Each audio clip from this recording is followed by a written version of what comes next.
Senator Jeff Merkley here. Congress is about to take on a reconciliation bill. Reconciliation is a special filibuster-free superhighway for spending and revenue legislation. So, what's the big deal? Why is this so important? Passing a reconciliation bill happens in two steps. The first step is to pass a budget resolution that instructs how much money is to be spent on programs and how much raised in revenue.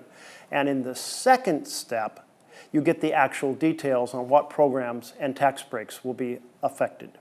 This week, we're voting on step one, the budget resolution. What you need to know is that this is the tool Republicans are planning to use to deliver massive tax giveaways to the already richest Americans. Their plan is expensive.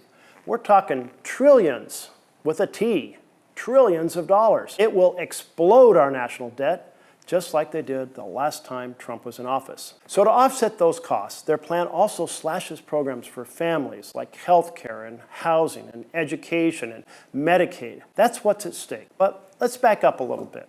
Most bills require 60 votes to pass the Senate.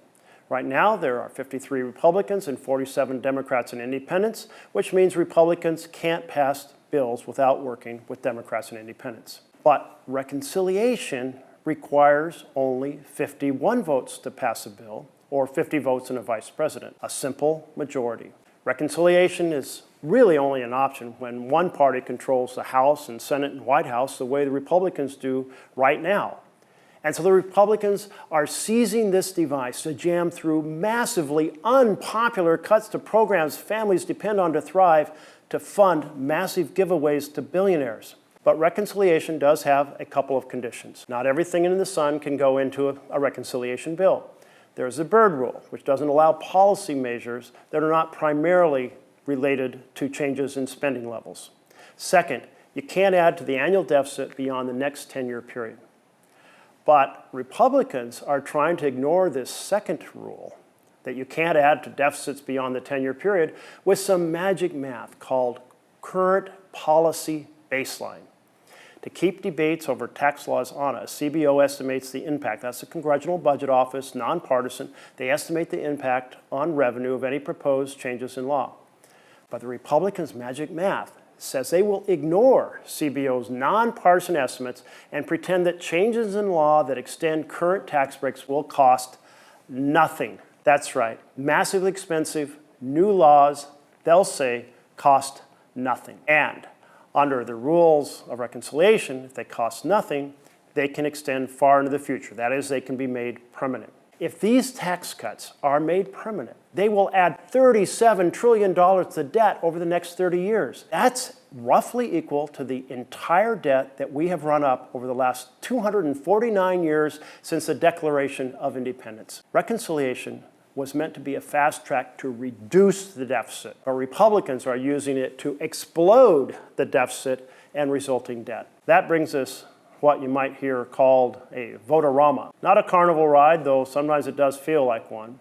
Basically, vote-a-rama is the opportunity to offer a whole series of amendments and to force a vote on them. It is Democrats' chance to force Republicans to vote on amendments that remove harmful provisions from their bill and pass legislation that helps instead of hurts American families. In the vote-a-rama, Democrats will challenge Republicans' use of massive math that makes $37 trillion in additional debt just magically disappear.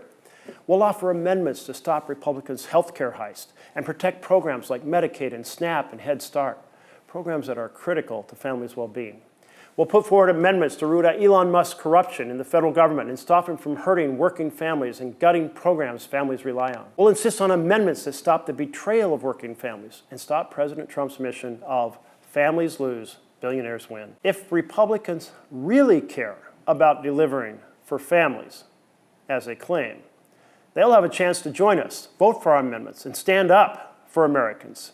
But I would not hold your breath. That would require them to also stand up to their billionaire donors, and it would require them to be honest about how they're hurting working families under the current proposal. The bottom line, this Republican budget resolution is the first step toward making their billionaire-friendly bill a reality. This is what the Senate is voting on this week, whether to slash the programs families depend on to fund more tax giveaways for billionaires.